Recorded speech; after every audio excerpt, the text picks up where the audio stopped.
Ang pagbuo ng pamilya ang isa sa mga nakakasabik na parte ng buhay ng tao. Dahil lahat ay kailangang simulan sa umpisa kung saan ay kasama mo ang kabiyak mo sa buhay. Ang sulat na ating babasahin ngayon ay pinadala ng ating kabarangay na si Aika. Isang magalang na manugang at mapagmahal na asawa. Isang babaeng umasa na magsisimula sila ng kanyang asawa kung saan silang dalawa lang ang magkasama. Pero dahil sa mga hindi inaasahang pangyayari ay may mga planong hindi kaagad nasunod. Kinailangan nilang tumirapan samantala sa bahay ng mami ng kanyang asawa. Maayos naman sa umpisa ang pakikisama niya sa pamilya nito. Pero para kay Aika, iba pa rin ang nakabukod silang mag-asawa. Dumating naman ang oras na nagawa nilang bumukod ng bahay pero nandun pa rin ang pakiramdam na para bang nakatali pa rin sila sa pamilya nito. Paano nga ba makukumbinsi ni Aika ang asawa niya na mag-focus ito sa kanilang pamilya?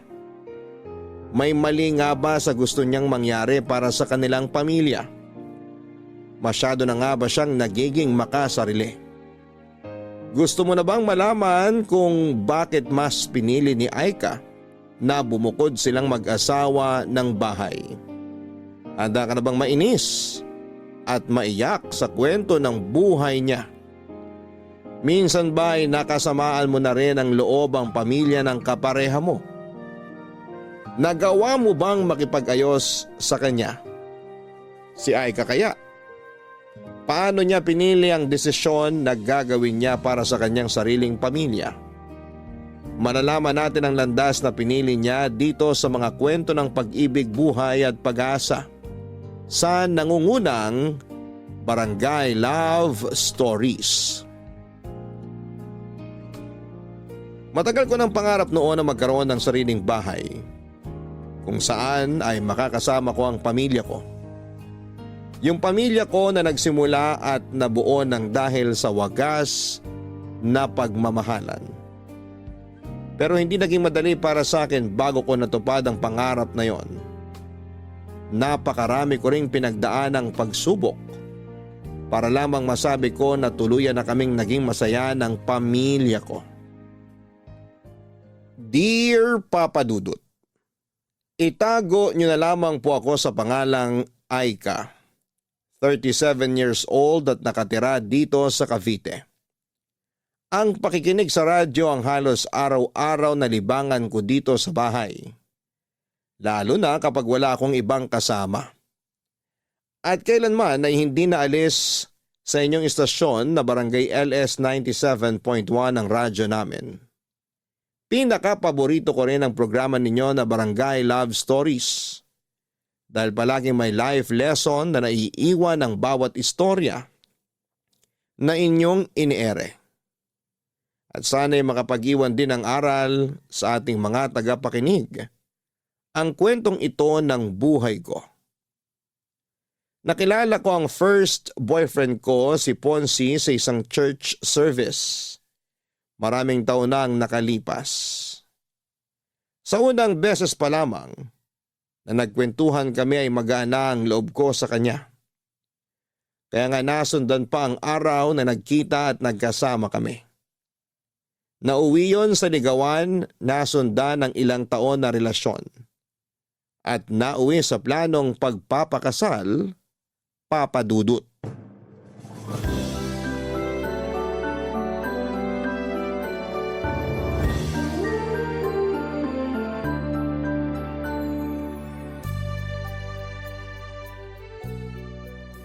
Naayos mo na bang listahan para sa invitation card na ipapaprint natin, mahal? Oo, ayos na yun. Na-double check ko na rin kagabi yung listahan. Sige, isasabay ko na sa pag-send ng email mamaya dun sa supplier na nakuha natin. Okay. Mahal, tumawag nga pala yung pinsan ko. Nagre-request siya na kung pwede raw tayo magdagdag ng vegetable dishes sa menu natin sa reception. Vegetarian kasi siya. Walang problema. May mga seafood din naman akong pinalagay sa menu para sa reception natin. Hindi rin kasi siya kumakain ng seafood. 100% vegetarian kasi siya eh. Ganun ba? May iba kasi akong kilala na vegetarian pero kumakain pa rin ng seafood. Pero ako nang bahala na magpadagdag ng vegetable dishes sa menu natin. Thank you, mahal ko. Wala yon. Iilan lang naman ang bisita sa kasal natin.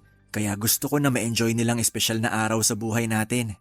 Ay, thank you talaga kasi palagi mong pinagbibigyan ng lahat ng request ko. Nag-give and take lang naman tayo kasi pati ikaw, pinagbibigyan mo rin naman ng mga request ko. Kagaya nung kunin nating ring bearer at flower girl yung dalawang pamangkin ko. Tapos pumayag ka rin na isama natin sa bridesmaids yung dalawang pinsan ko. Kilala ko naman sila, kaya ayos lang din sa akin. Oh, magmerienda muna kayo. Nagluto ako ng ginataang bilo-bilo para sa inyo. Ilalagay ko na tong tray ng pagkain dito sa lamesa at kumuha na lang kayo, ha? Ayan, sakto. Kasi nagugutom na rin ako sa ginagawa naming pag-aayos dito para sa kasal, Mami. Kaya nga naisipan ko na magluto ng paborito mong merienda. Thank you po, tita. Anong tita? Sabi ko naman sa'yo na mami na rin ang itawag mo sa akin. Sige po. Mami. Kukuha na po ako nitong mangkok ng ginataang bilo-bilo at nagugutom na talaga ako. Sige lang, Ponsi. May mga kailangan pa ba kayong asikasuhin o idagdag para sa kasal nyo? Halos kumpleto na rin po lahat. Hindi rin naman po kasi sobrang daming iimbitahan namin sa kasal kaya kaunti lang din ang dapat na asikasuhin. Maganda nga yung ganyan na pamilya at ilang kamag-anak at kaibigan lang ang invited. Para hindi na rin kayo masyadong mapagod sa pag-aasikaso ng lahat. Ay, ano palang balak nyo pagkatapos ng araw ng kasal nyo? Ang ibig kong sabihin, saan nyo balak na magstay habang hindi pa pwedeng tirhan ng bahay nyo? Napag-usapan na po namin ni Ponsi ang tungkol dyan. Uupa po muna kami ng apartment para sa aming dalawa. Tama po si Aika, Mami. May nakita na rin po ako na apartment na malapit lang din sa opisina ko. Mangungupahan pa kayo? Opo, pero yung mura at maliit na apartment lang po ang balak naming upahan pansamantala.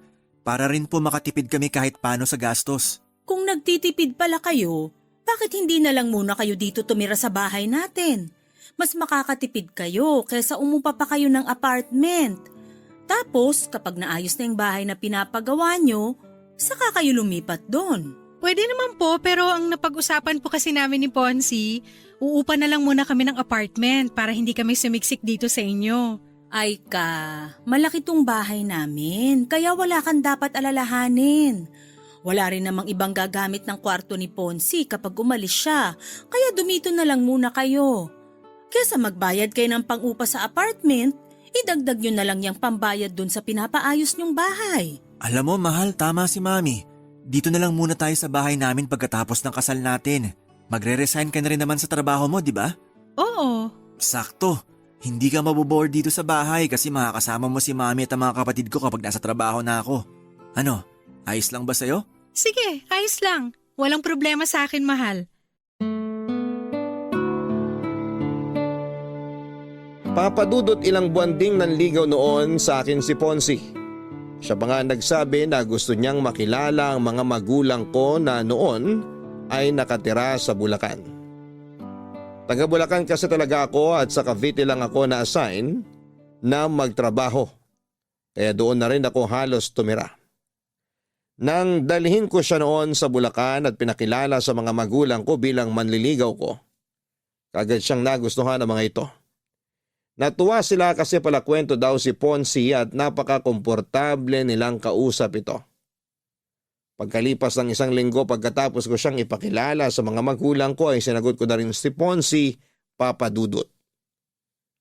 Ang pakikipagrelasyon kay Ponsi ang desisyon na kahit kailan ay hindi ko pinagsisihan.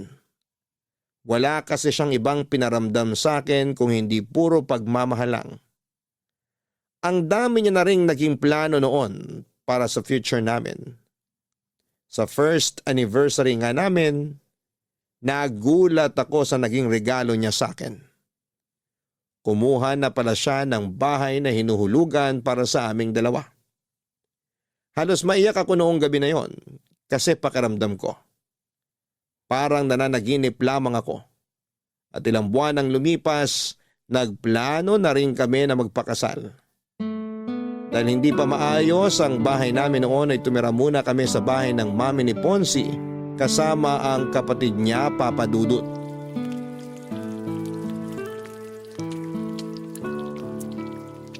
Ayan, Malapit nang maluto tong piniprito kong itlog.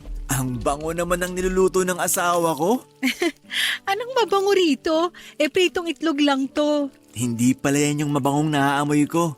Ikaw pala yun, kaya pala lalo ako nagugutom. Paamoy nga ulit ako sa asawa ko. Mahal, tigilan mo nga yung pag-amoy na ginagawa mo sa leeg ko. Baka umuwi na si Mami at makita niya tayo.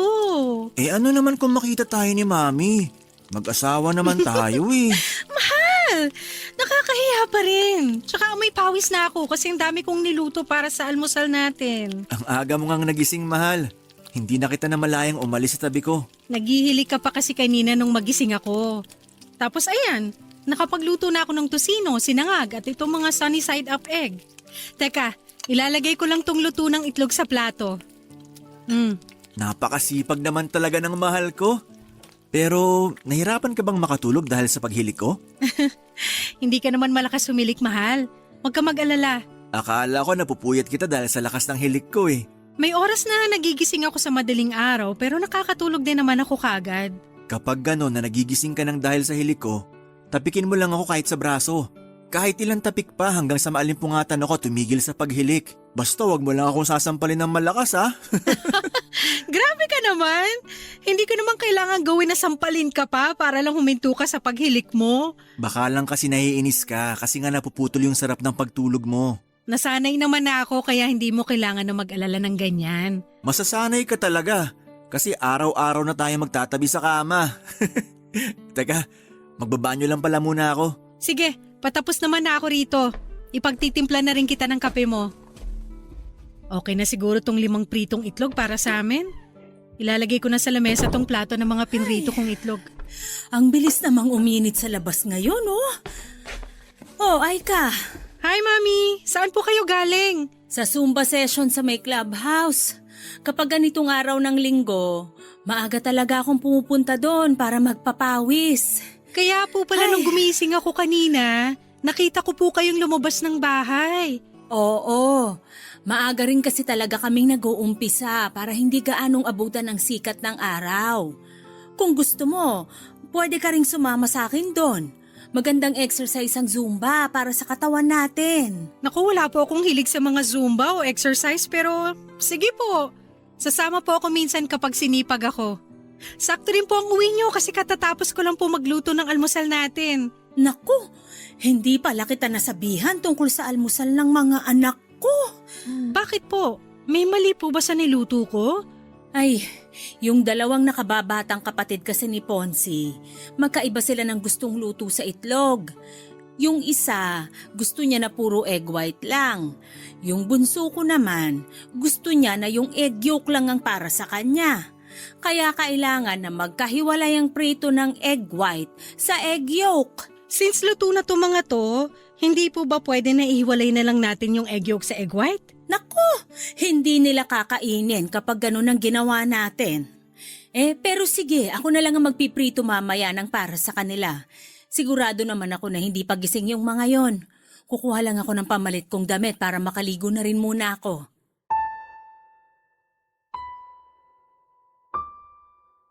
Papadudot pangalawa sa 4 na magkakapatid ang asawa ko. Ang ate niya ay wala na sa bahay dahil may sarili ng pamilya na nakatira sa ibang bansa. Ang 2 mas nakababata niyang kapatid ay nag-aaral pa noon sa kolehiyo. May kayang pamilya ni Ponzi dahil maraming negosyo ang mami niya. Malaki rin ang bahay nila kaya may sarili kaming kwarto ng asawa ko. Pero sa totoo lang, ayoko sa ideya na doon muna kami mag-stay sa kanila pagkatapos ng kasal namin. Ang gusto ko kasi talaga ay magkaroon kami ng solong bahay ni Ponzi. Kaya nga naiyak ako sa tuwa noong malaman ko na kumuha na si Ponzi ng bahay para sa aming 2. Isang foreclosed na bahay ang nakuha ni Ponzi, pero marami ang kailangang ayusin doon. Kaya medyo natagalan talaga ang pag-aayos niya doon. Kaya naman wala akong naging choice kung hindi ang pumayag na doon muna tumirapan samantala sa bahay ng mami niya pagkatapos ng kasal namin. Magkasundo naman kami ng mami ni Ponzi, Papa Dudut. Hindi lang talaga ako sanay na maraming kasama sa bahay. Siguro kasi solong anak ako ng mga magulang ko. At nang lumipat ako sa Cavite para magtrabaho ay solo ko rin ang apartment na tinitirhan ko noon. Pero nang tumira ako sa bahay ni na Ponzi, sobrang nanibago ako, Papa Dudut. Ang dami kasi namin sa bahay at hindi rin ako sanay na may ibang tao na inaasikaso. Tapos ay pumayag pa ako na mag-resign sa trabaho kaya palagi lang talaga akong nasa bahay. Advice din kasi ng OB ko na tutukan ang pag-aalaga sa katawan ko para mabigyan ko na kaagad ng anak ang asawa ko. Ang sabi naman ni Ponce, pansamantala lamang yon. Sa oras na maging tuluyan ng maayos na ang sariling bahay namin, lilipat na kami kaagad doon. Kaya naman wala akong nagawa kung hindi ang sumang-ayon na lamang sa kanya. Iniisip ko na lamang na maswerte ako kasi mabait ang biyenan ko. Hindi siya yung kagaya ng mga napapanood ko sa teleserye kung saan ay nagiging kontrabida ang mga biyenan. At ginagawa ko na lang ang lahat ng makakaya ko para pakisamahan lahat ng mga tao sa bahay ni na Ponzi, Papa Dudut.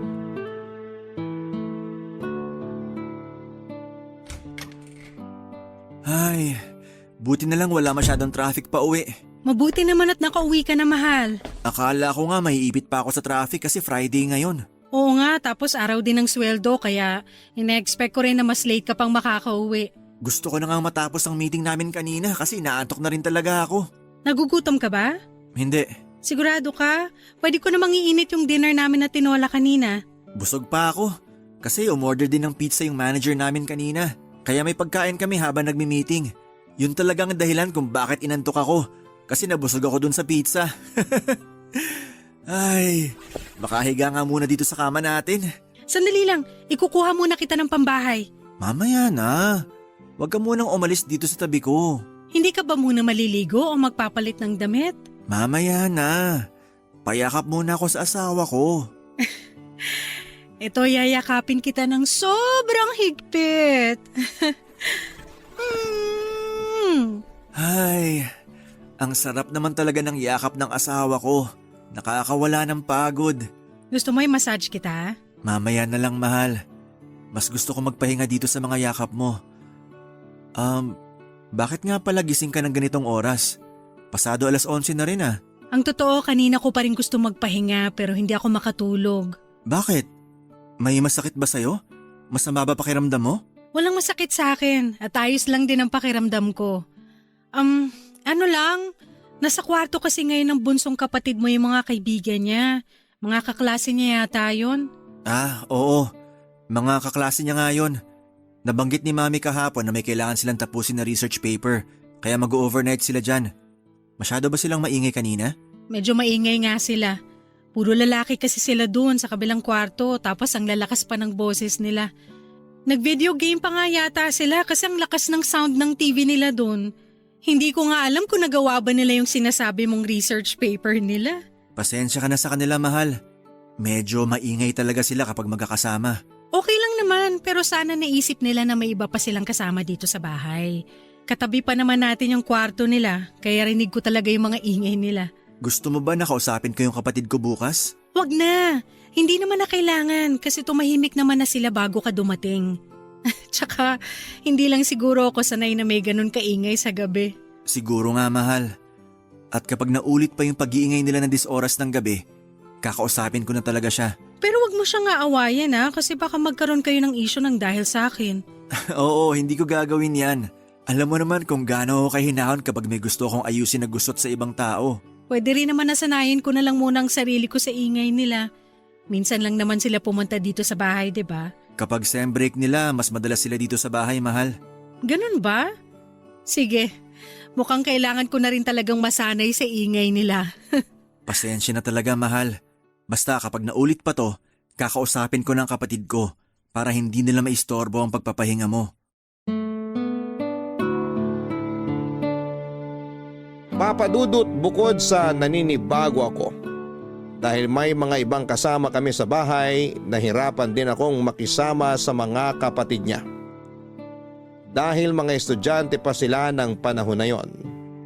Nakakalimutan nilang may iba silang kasama sa bahay na hindi sanay sa ingay nila.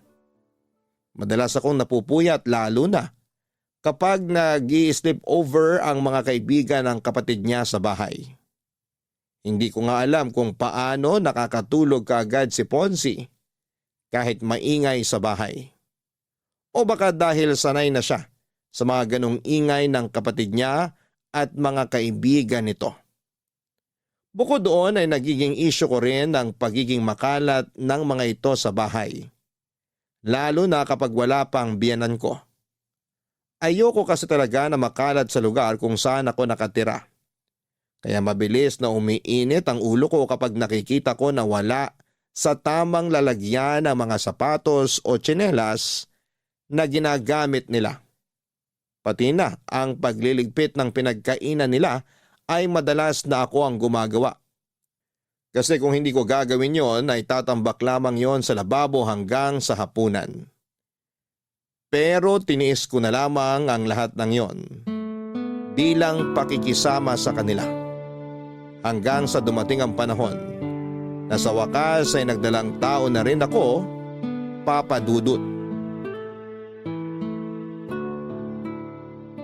Ang sarap talaga nitong ginataang tulingan na luto nyo, Mami. Tama po si Ponzi. Isa po to sa pinakapaborito ko na niluluto nyo. Mabuti pa kayo, gusto nyo yung ginataang tulingan ko.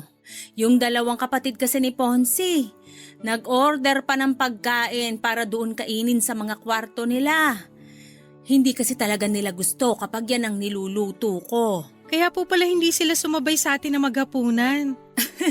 Nung nakita nila kaninang naglilinis ako nitong isdang tulingan, sinabi kaagad nila na o-order na lang sila ng pagkain nila. Ang sabi ko nga, ipagpiprito ko na lang sila ng manok pero ayaw din nila. Baka po may iba rin silang trip na kainin sa hapunan, Mami. Mukhang ganun na nga. Nakita ko na burger at fries ang in-order nilang pagkain. Mabubusog po ba sila sa mga in-order nila na pagkain? Ganun talaga ang dalawang yun, mahal. Kapag hindi nila trip ang ulam, matik na burger at fries ang i-order nilang pagkain. Sa kanilang magkakapatid, yung dalawang yun talagang pinakapihikan pagdating sa pagkain. Ayaw nila ng may gata o magulay na pagkain. Madalas ang gusto nila mga inihaw o piniritong karne ng manok at baboy. Di ba ganun din si Daddy? Nakwento niyo po dati? Oo, doon talaga sila sa daddy mo nagmana na hindi rin palakain talaga ng gulay. Buti na lang po mahilig sa gulay si Ponzi. Mabuti na lang at sa akin siya nagmana pagdating sa bagay na yon kahit na hindi ko siya kamuka. Ay, kamusta nga pala yung check-up mo kanina? Maayos naman po, Mami. Wala naman po nakitang problema ang ubigay ni ko sa pagbubuntis ko. Mabuti naman. Ilang buwan na nga uli yan? 5 months na po. 5 months pa lang pala yan. Pero parang masyado ka na yatang malaki, Aika. Po? Ano pong ibig niyong sabihin, Mami? Parang ang bilis mong tumaba. Mukha naman pong sakto lang ang laki ng katawan ni Aika, Mami. Normal din naman daw po ang weight niya, sabi ng doktora niya kanina. Nako, minsan hindi yun basta nakikita sa timbang. Magugulat na lang kayo sa next follow-up check-up niya.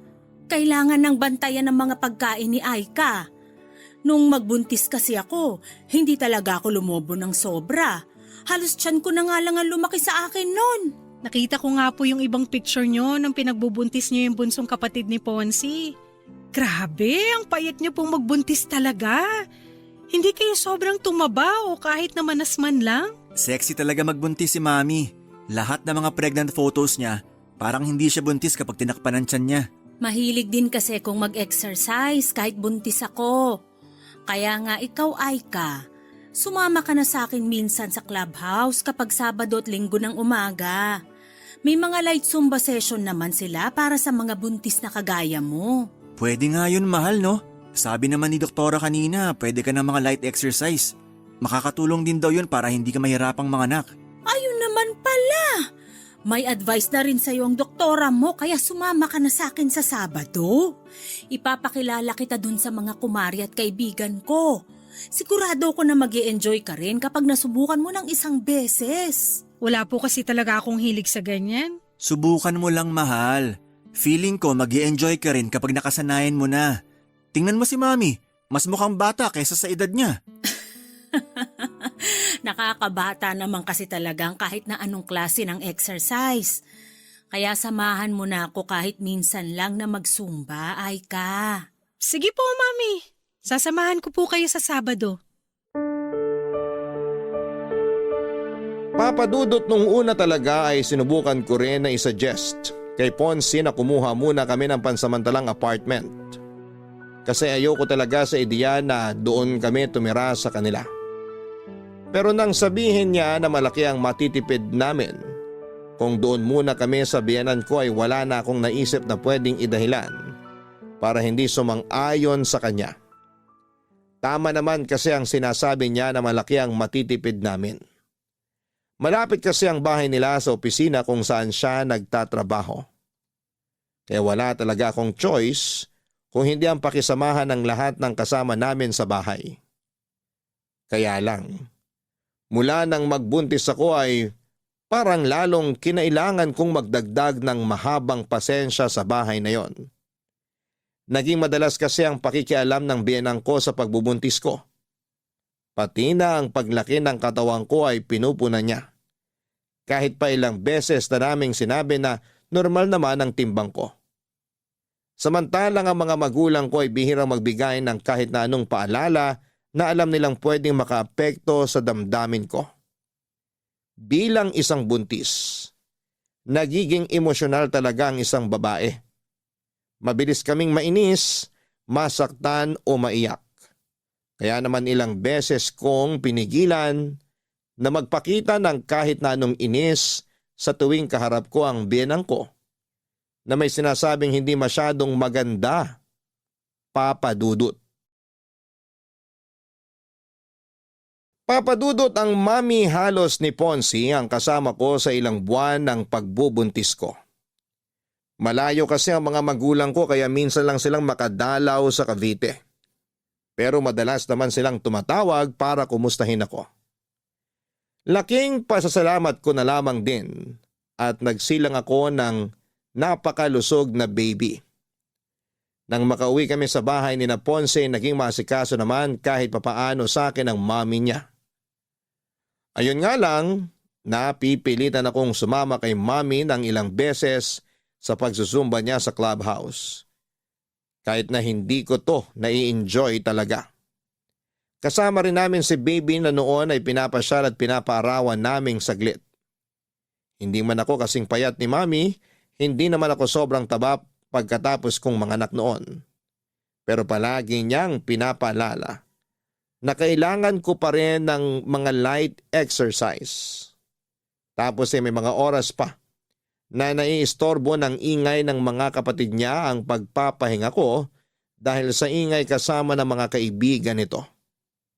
Mabuti na lang, mas malalim ang tulog ng baby ko kaya hindi ito kaagad nagigising. Ang lahat ng pagod na nararamdaman ko noon, kaagad na nawawala kapag hawak ko na ang baby ko.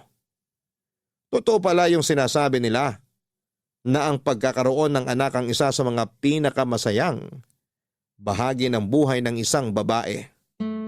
At ilang buwan pa ang lumipas noon. Sa wakas ay nakalipat na kami ni Ponce sa sarili naming bahay, Papa Dudut.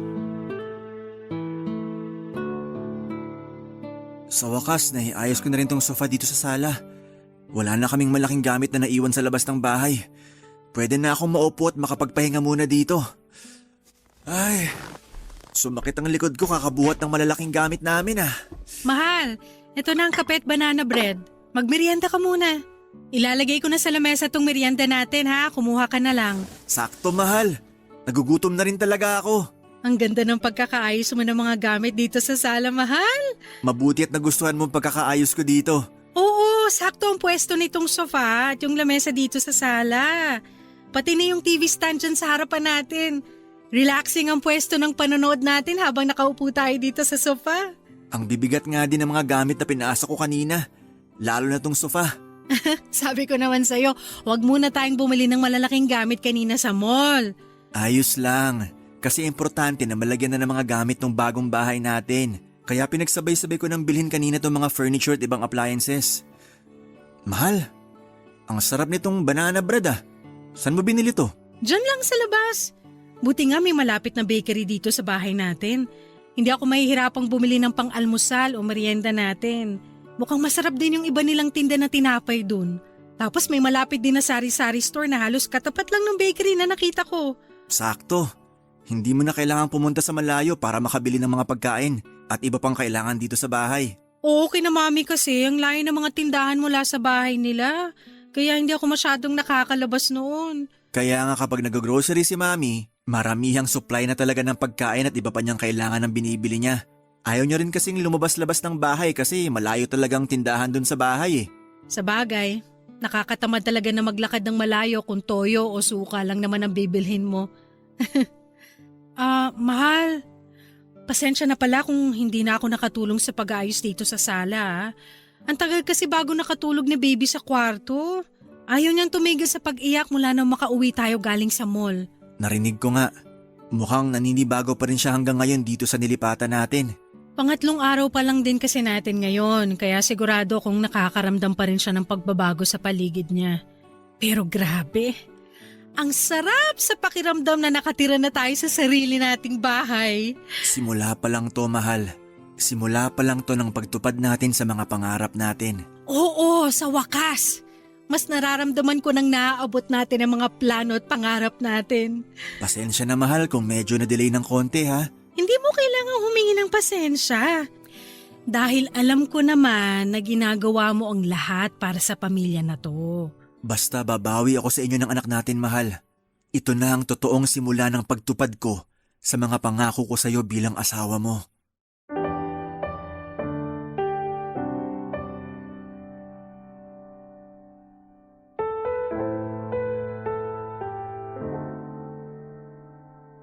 Papadudot pakiramdam ko noon ay natupad na ang isa sa matagal ko ng pangarap. Yung makalipat kami ng asawa ko sa sarili naming bahay kasama ang anak namin. Sobrang saya ko talaga at naging maasikaso ako sa mag-ama ko. Bungalow type of house nga pala ang nilipatan namin ni Ponzi. May 2 kwarto, maluwag na sala at kusina. Meron ding gate sa labas, garahe at garden kung saan talaga namang nagsimula akong mag-alaga ng maraming halaman.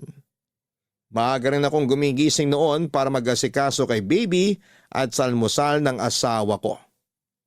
Bukod sa pag-aalaga sa anak namin at pag-aasikaso sa bahay, ay naging libangan ko rin talaga ang pag-aalaga ng mga halaman habang nakikinig sa iyo, Papa Dudut, sa radyo. Wala na akong mahihiling pa ng panahon na yon. At akala ko, magtutuloy-tuloy na ang kasiyahan namin na yon. Pero hindi pala.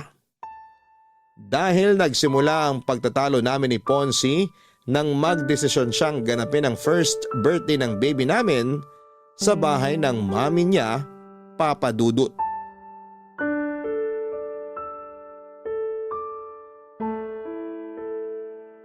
Ang dami namang hugasin dito sa lababo.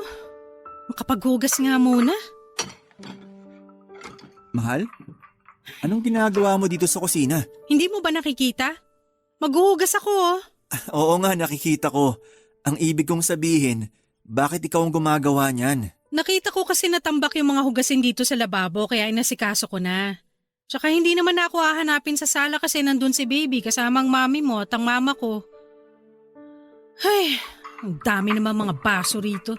Dapat pala disposable na lang ang ginamit natin. Tulungan na nga kita sa pagliligpit mo, mahal. Wag na, kaya ko na to. Sige, ako na lang magpupunas ng mga mababanlawan mo ng baso at plato mamaya. Paubos na rin pala tong dishwashing liquid. Ay! Teka, alam ko meron pang isang bote si mami na nakatabi dito eh. Hanapin ko lang saglit dito sa kahon sa may lamesa. Nakita ko na. Eto, mahal oh. Lagay mo na lang muna dyan sa tabi. Gagamitin ko yan pag wala nang laman tong bote sa lababo. Sige. Mahal? Galit ka ba? May dahilan ba para magalit ako? Hindi ko alam. Parang wala naman. Wala naman pala. So bakit mo natanong kung galit ako? Mahal, ano ba talagang problema? Sabihin mo na sa akin. Wala akong problema. Eh ano ngang kinakagalit mo? Okay, sige. Hindi ako galit, mahal. Medyo naiinis lang ako. Naiinis ka saan? Hindi mo ba talaga alam kung saan ako naiinis? Dahil ba to sa birthday party ni baby na dito natin ginawa sa bahay ni Mami? Hindi na ako magsisinungaling. Oo, ang sagot ko sa tanong mo na yan. Akala ko ba okay lang sa'yo? Anong hindi magiging okay sa akin? Nakapagdesisyon ka na. Pasensya na mahal. Akala ko kasi ayos lang talaga sa'yo. Mahal, alam mo kung gaano ako ka-excited na makalipat na tayo sa wakas sa sarili nating bahay. At akala ko ganun ka rin, na masaya ka rin kasi may sarili na tayong bahay. Masaya naman ako. Sino bang may sabing hindi? Kung talagang masaya ka, bakit kailangan mo pang pumayag na dito mag-celebrate ng first birthday si baby? Mahal, first birthday to ng anak natin. Alam mo ba kung gaano kahalaga yun? Sina mama at papa nga kanina pa nagtatanong kung bakit hindi raw tayo nag-celebrate sa bahay natin. Akala nila, kaya tayo lumipat tong nakaraang buwan para saktong dun tayo mag-celebrate sa bahay natin. Pero hindi. Hindi natin ginamit yung pagkakataon na gawing mas espesyal sana ang birthday ni baby. Mahal, huwag ka nang umiyak. Naiinis lang ako kasi sobrang excited ko na gumawa na tayo ng maraming memory sa sariling bahay natin. Tapos parang magkaiba naman pala tayo ng mga plano sa buhay.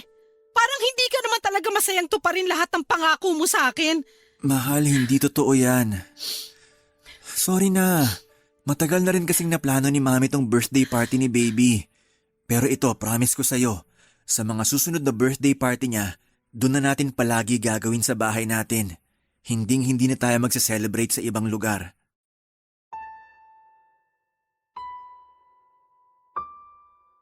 Papadudot bago pa man sumapit ang first birthday ng baby namin ni Ponce ay marami na kaagad akong naisip na plano noon. Gusto ko na gawing espesyal ang first birthday party ng baby namin. At syempre gusto ko na gawin yon sa bahay namin. Pero 2 linggo bago ang araw na yon, nag-dinner kami sa bahay ng biyenan ko. Nagulat ako nang alokin ni Mami si Ponce na doon sa bahay niya ganapin ang first birthday party ni baby. Pero mas nagulat ako nang pumayag kaagad si Ponce sa sinabing yon ng mami niya. Dahil ayoko na magkaroon kami ng isyo ng biyenan ko, sumang-ayon na lang din ako sa sinabi niya kahit sobrang labag sa loob ko. First birthday kasi yon ng baby namin at naniniwala ako na dapat doon yon ganapin sa sariling bahay namin. Nang dumating nga noon ang mga magulang ko sa first birthday party ni baby, pasimple silang nagtanong kung bakit hindi sa bahay namin ginanap ang party na yon. Sinabi ko na lang na matagal nang napagkasunduan ni na Ponce at ng biyanan ko na ganapin yon sa bahay nila, Papa Dudut. Papa Dudut, nagkaayos din naman kaagad kami ni Ponce noon. Nangako kasi siya na sa mga susunod na birthday celebration ni baby ay doon na yon gaganapin sa bahay namin. Naintindihan niya naman daw ang point ko na gusto kong mas maramdaman ang pagsisimula namin bilang isang pamilya. At hindi namin magagawa yon kung halos araw-araw kong dumalaw sina Mami sa bahay namin. Mabuti na lamang at nabawasan na ang oras ng pagbisita niya nang minsang magkasakit ang bunsong kapatid ni Ponce na kinailangan itong asikasuhin. Napapansin ko na rin noon na may mali sa asawa ko. Siguro maliit na issue lamang yon pero napapadalas na ang pagtatalo naming dalawa. Ayoko pang aminin noon pero napapansin ko nang may pagkamamas boy si Ponce. Hirap na hirap siyang tanggihan ang mga request ng mami niya. Hindi naman sa nilalayo ko siya sa pamilya niya. Pero meron na kasi kaming sariling pamilya. Pamilya na dapat ay mas tutukan niya, Papa Dudut. Mukhang mas okay na tong pagkakaayos ko sa Christmas tree namin. Mas naging makulay na siya dahil sa mga dinagdag ko na decoration. Sa wakas natapos din ako maglinis ng kotse sa garahe. Mahal, tignan mo tong Christmas tree natin. May napansin ka ba? Parang naging mas makulay siya. Dinagdagan ko kasi yan ng mga decoration. Naglagay ako ng gold ribbon dito sa may bandang ibaba, silver snowflakes dito sa gitna, at mga red flashball dito sa bandang itaas. Yung unang pagkakaayos ko nito, puro flashball at maliliit na bell lang ang nakasabit eh. Kaya namili ako ng mga pandagdag na decoration. Kaya pala mas naging buhay ang dating nitong Christmas tree natin. Talaga? Mas gusto mo ba to kaysa sa unang pagkakaayos ko nito ng isang linggo? Oo, mahal. Mas gusto kong pagkakaayos mo ngayon dyan sa Christmas tree. Ay, mabuti naman. Parang pang-apat na beses ko na yatang inaayos ang mga decoration nito. Napansin ko nga yan. Na palagi kang may napapansin sa mga decoration na nakasabit dyan. Gusto ko kasi na sobrang ganda nito, lalo na sa Pasko. Yun din naman ang gusto ko, mahal. Kaya nga sobrang thank you sa effort na ginagawa mo para mas mapaganda pa ang Christmas tree natin. Wala yun. Siyempre excited lang talaga ako na mag-celebrate ng first Christmas kasama si baby. Nabalot ko na nga rin pala yung mga regalo natin para sa ibang inaanak natin. Nandyan na rin sa ilalim ng Christmas tree. Parang ang daming regalo nito ah. Hindi pa nga kumpleto yan eh kasi may mga regalo pa ako na hindi napabalot. Yung mga regalo natin sa mga pamangkin natin at mga kapatid mo. Mabuti na lang talaga at maaga tayong nakapamili. Ayoko rin kasi talaga nang nakikipagsiksikan sa mga tao sa mall. Kahit alam ko na mas malaki ang discount kapag malapit ng Pasko, hindi pa rin tayo pupunta doon. Mas pipiliin ko pa rin yung araw na makakapamili tayo ng wala masyadong stress. Ay naku, ako rin. Ayoko na masyadong stress kapag namimili tayo lalo na't kasama natin si baby. Naalala ko tuloy nung tuwang-tuwa siya habang nasa mall tayo. Ang dami niya kasing nakikita na bago sa paningin niya. Kaya dalasan natin ang pamamasyal para hindi siya manibago sa tuwing lalabas tayo. Mabuti naman at naisip mo yan. Dahil plano ko na rin sabihin sa'yo yan. O nga pala, bukod sa buttered shrimp, smoked salmon pasta at graham de leche, ano bang request mo na iluto ko para sa Noche Buena natin? Okay na yun, mahal. Ang dami na nga ng mga binanggit mo eh. 3 klaseng pagkain lang yung sinabi ko. Oo, alam ko. Pero hindi mo na kailangan damihan ng iluluto mo. Sigurado kasi ako na marami ring iluluto si Mami para sa Noche Buena. Baka hindi na natin matikman lahat kung dadamihan natin ng dalang pagkain sa bahay niya. Teka, tama ba ang pagkakaintindi ko sa sinabi mo, mahal? Doon tayo magno-Noche Buena sa bahay ni Mami? Oo, mahal. Hindi ko na kasi natanggihan si Mami nang mag-request siya sa akin. Alam ko na dapat first Christmas natin to ngayon dito sa bahay natin. Pero pagbigyan na natin si Mami kasi dito naman natin sa bahay sasalubungin ng bagong taon.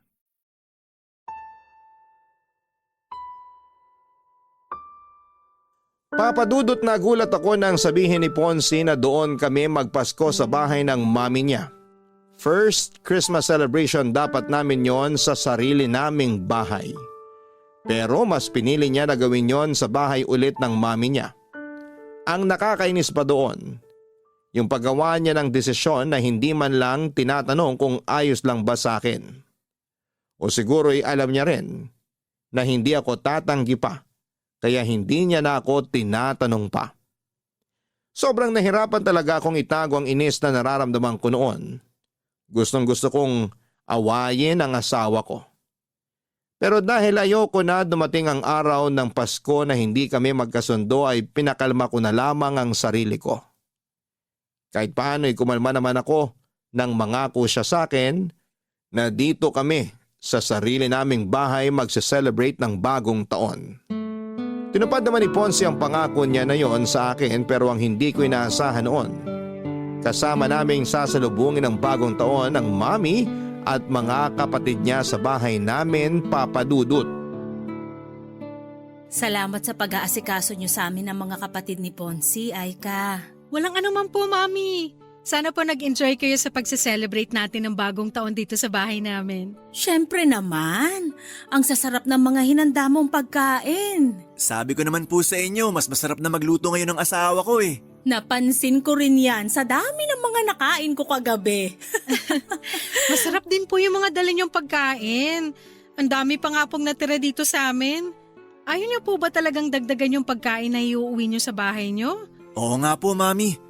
Ang dami pa pong pagkain na natira dito sa amin. Ayos na yung mga binalot ko kanina at nilagay sa kotse. Alam nyo namang napakaselan ng dalawang kapatid mo. Kapag alam nilang nakailang init na yung pagkain, nawawala na sila ng gana. Grabe, ang seselan nga po talaga ng mga yan sa pagkain. Kaya nga hindi rin talaga masyadong madami ang niluluto ko para hindi masira at masayang sa bahay namin. Aika, sigurado ka ba na ikaw nang bahala sa lahat ng kalat at ligpitin na naiwan namin sa bahay nyo? Opo, Mami.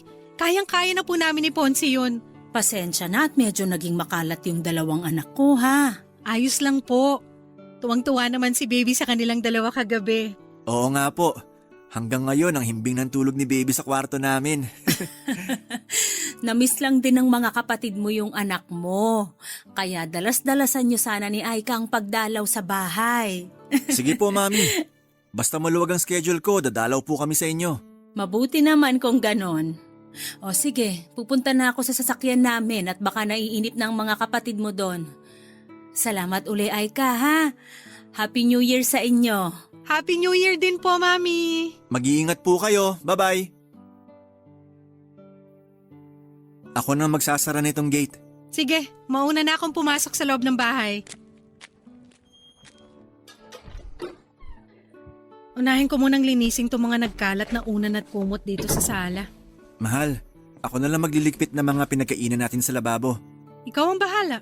O gusto mo, unahin ko munang ayusin ang mga kalat sa garden. Ang sabi ko, ikaw na ang bahala, di ba? Hindi mo naman kailangan magtaas ng boses, mahal. Tanong ka pa kasi ng tanong. Pwede naman gawin na lang kung anong gusto mong unahin. Kasi yun naman lagi ang ginagawa mo, di ba? Wala ka naman talagang pakialam sa opinion ko o kahit ano pang sabihin ko. Mahal, alam mong hindi totoo yan. Mag-asawa tayo, Kaya bigla ka na lang gumagawa ng desisyon. At hindi mo man lang tinatanong kung okay lang ba talaga sa akin. Tungkol ba to sa pagse-celebrate natin ng bagong taon kasama sina Mami? Oo. Ahika, tinanong naman kita tungkol doon at ang sabi mo, ayos lang nakasama natin sila na salubungin ng bagong taon. Ponce, tinanong mo yan sa akin nung nandyan na sa labas si na Mami. Alam nga namang humindi ako at palisin ko sila, di ba? Alam mo, akala ko talaga naiintindihan mo na ako pero hindi pala. Sorry, akala ko talaga walang issue sa'yo na kasama natin ang pamilya ko. Issue sa akin na makasama natin sila. Ang issue dito, hindi mo pinapaalam sa akin na maayos yung mga desisyon na ginagawa mo. Akala ko ba dalawa tayo sa relasyon na to? Pamilya tayo, di ba? Bakit hindi ko maramdaman yon? At bakit ayaw mo hayaan na makapagsimula tayo ng tayo lang ng anak natin? Ponce, hindi naman sa pinagdadamot kita sa pamilya mo. Pero sana naman, hayaan mo na makapagsimula tayo ng tayong tatlo lang ng anak natin. Yung tayong tatlo lang dito sa sarili nating bahay. At hindi natin magawa yon kung palagi tayo nakadikit sa mami mo. Yun lang naman ang hinihiling ko. At sana maintindihan mo kung bakit hinihiling ko to sa'yo. Papadudot bago dumating ang mami at mga kapatid ni Ponce ay nakapagluto na ako ng handa para sa amin.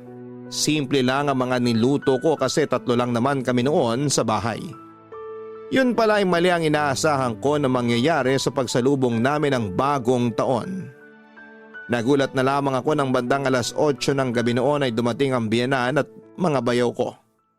Ang dami nilang dalang pagkain at doon pa lang, alam ko na kaagad ang plano nilang gawin. Nang makita ni Ponce ang pagtataka sa mukha ko'y ngumiti lang siya at sinabi niya sa akin na tumawag raw sina Mami para sabihin na on the way na ang mga ito papunta sa bahay namin. Kumbaga hindi na rin siya nakatanggi sa mga ito.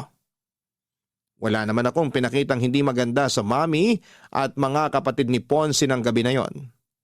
Kagaya ng dati pinilit ko na lang na pakalmahin ang sarili ko at pakisamahan sila.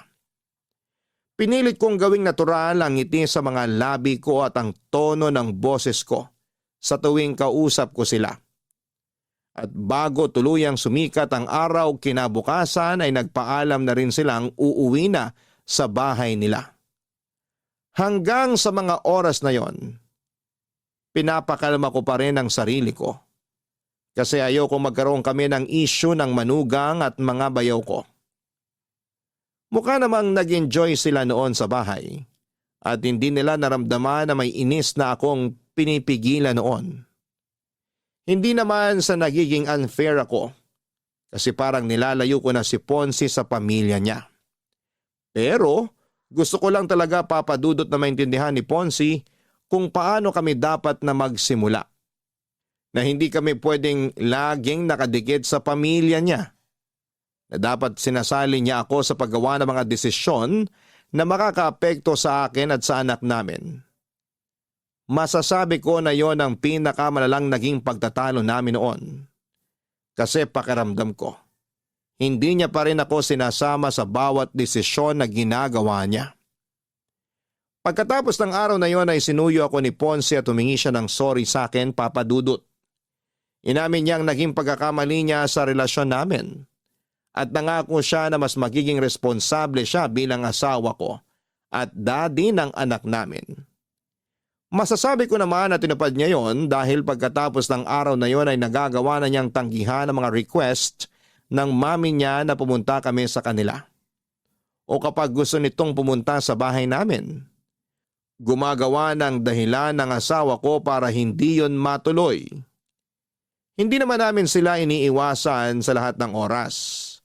May mga araw rin na pinagbibigyan namin sila. Pinaparamdam lang namin na mas gusto naming simulan ang pamilya namin nang hindi kami umaasa sa ibang tao. Salamat po, Papa Dudut, kung sakali man na mabasa ninyo ang sulat kong ito. Sana'y nakapag-iwan ng aral ang kwento namin ng asawa ko. Hindi masama ang matutunan nating bumukod para makapagsimula ng isang bagong buhay at pamilya. Hanggang dito na lamang po ang kwento ko. And more power sa inyong programang Barangay Love Stories. Ang inyong forever kapuso at kabarangay, Aika. Maraming salamat, Aika, sa tiwala at oras na ibinigay mo para makapagbahagi ng iyong kwento dito sa aming programang Barangay Love Stories. Totoong hindi naging madali ang mga pinagdaanan mo, lalo na sa pagsisimula ng iyong pamilya. Pero humahanga ako sa naging katatagan na ipinakita mo para maabot ang iyong mga pangarap. Tandaan mo na hanggat alam mong wala kang sinasaktan o tinatapakan na ibang tao kailanman, ay hindi mali ang desisyon na pinipili mo, lalo na kung ito ay para sa kasiyahan ng iyong pamilya. Hanggang sa muli, ako po ang inyong si Papa Dudut sa mga kwento ng pag-ibig, buhay at pag-asa sa Barangay Love Stories number 1. Dear Papa Dudut, matagal kong pinag-isipan kung gagawin ko ba ang sulat na ito para ipadala sa inyo. Masakit at masalimuot kasi ang pinagdaanan ko sa mga nagdaang taon na kung maaari ay hindi ko na ito gustong balikan pa. Pero naisip ko na kung hahayaan ko lang na nakatago ang kwento ng buhay ko ay baka mawala nito ng kwenta. Gusto ko kasi na habang nabubuhay pa ako ay magsilbi akong inspirasyon at aral sa mga taong nakikinig sa inyong programa. Tawagin niyo na lamang po ako sa pangalang Shine. 40 years old na ako sa ngayon. Isang edad na hindi ko inaasahan na aabutin ko pa. Isa po kasi akong cancer patient, Papa Dudut, at napunta ako sa sitwasyon kong ito dahil sa mga maling desisyon na ginawa ko noong kabataan ko. Pangatlo ako sa 5 magkakapatid bilang middle child. Ako yung laging kulang sa atensyon, laging napapabayaan, hindi pinapakialamanan. Kaya naman noong nagdalaga ako ay napunta ako sa maling direksyon, napabarkada at naging takbuhan ko sa mga panahong kailangan ko ng pagmamahal at suporta ang mga barkada. Pero sa barkadang sinamahan ko, sa kanila ako natutong magbisyo. 17 years old lamang ako noon nang natuto akong magsindi ng sigarilyo. Hindi ko naman dapat yon susubukan kung hindi lang dahil sa peer pressure. Parang one of the boys kasi ako noon at karamihan sa mga kaibigan ko ay lalaki. Mahilig silang manigarilyo noon hanggang sa sinubukan ko na ito ng isang beses. Huli na noong napagtanto kong meron na rin akong adeksyon sa sigarilyo at dinala ko ang bisyong yon hanggang sa pagtanda ko, Papa Dudut.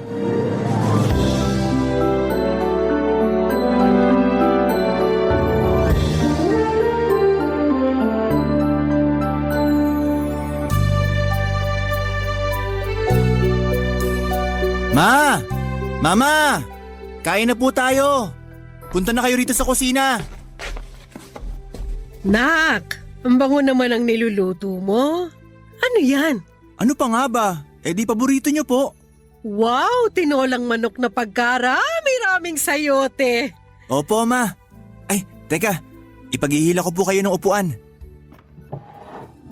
Ayan. Upo na po kayo, ma. Salamat, Nak. Ikaw din umupo ka na para makakain na tayo. Mukha pa namang masarap tong niluto mo, oh. Hindi lang po yan mukhang masarap. Kasi masarap talaga yan. Niluto ko po yan ng may pagmamahal. O sige, sabi mo eh. Huhusgahan ko.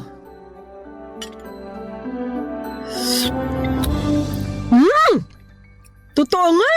Masarap! Kitams? Alam ko po na paborito niya yung tinola.